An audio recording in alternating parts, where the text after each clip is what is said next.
Hello friends, good morning to all of you and welcome to Cost Study Point। तो चलिए discuss करते हैं आज कुछ मोस्ट इम्पोर्टेंट प्रश्नों को। प्रश्न देखते हैं।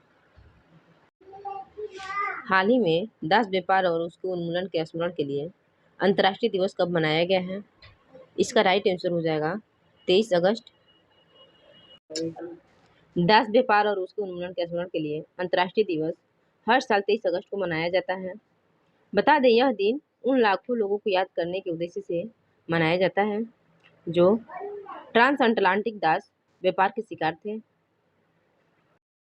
फ्रेंड्स, इस दिवस का उद्देश्य इस स्मरण उत्सव के साथ यूनेस्को का उद्देश्य दास व्यापार के इतिहास के बारे में जागरूकता फैलाने की आवश्यकता को उजागर करना है ताकि लोग आधुनिक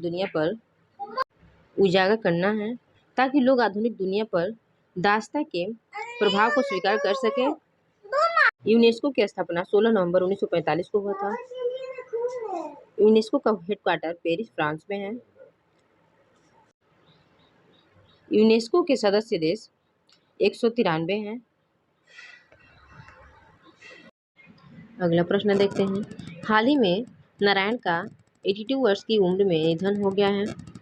वे कौन थे? इसका राइट आंसर हो जाएगा उपन्यासकार। जाने माने उपन्यासकार नारायण का कोच्चि में निधन हो गया। वे 82 वर्ष के थे। जाने माने उपन्यासकार नारायण का कोच्चि में निधन हो गया। वे 82 वर्ष के थे। साल 1999 में केरल साहित्य अकादमी पुरस्कार के विजेता वे मलयाला समुदाय के पहले साहित्यकार हैं जिन्हें यह सम्मान मिला।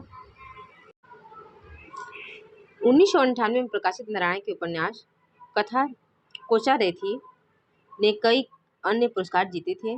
वे कोच्चि के पुथुकलवट्टम में रह रहे थे।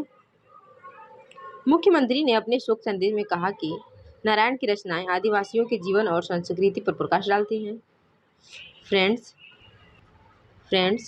इडुक्की जिले के थोडुपुझा के पास कुदायथुर में चलपुरथु के नरमन और कोचुकुटी के घर जन्मे नारायण स्कूली शिक्षा पूरी करने के बाद डाक और तार विभाग में शामिल हो गए।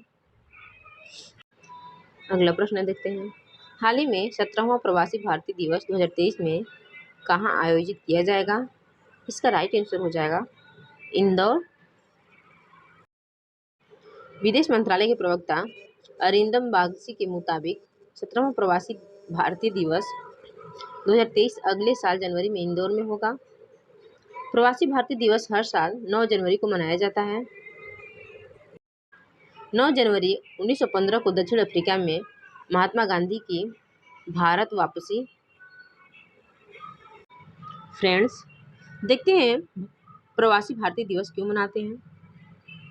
प्रवासी भारतीय दिवस मनाने का निर्णय LM सिंघवी की अध्यक्षता में भारत सरकार द्वारा स्थापित भारतीय डायस्पोरा पर उच्च स्तरीय समिति की सिफारिशों के अनुसार लिया गया था।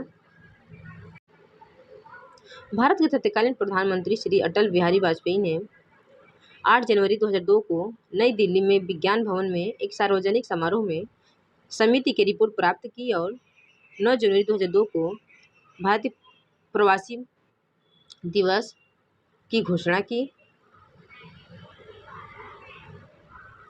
अगला प्रश्न देखते हैं।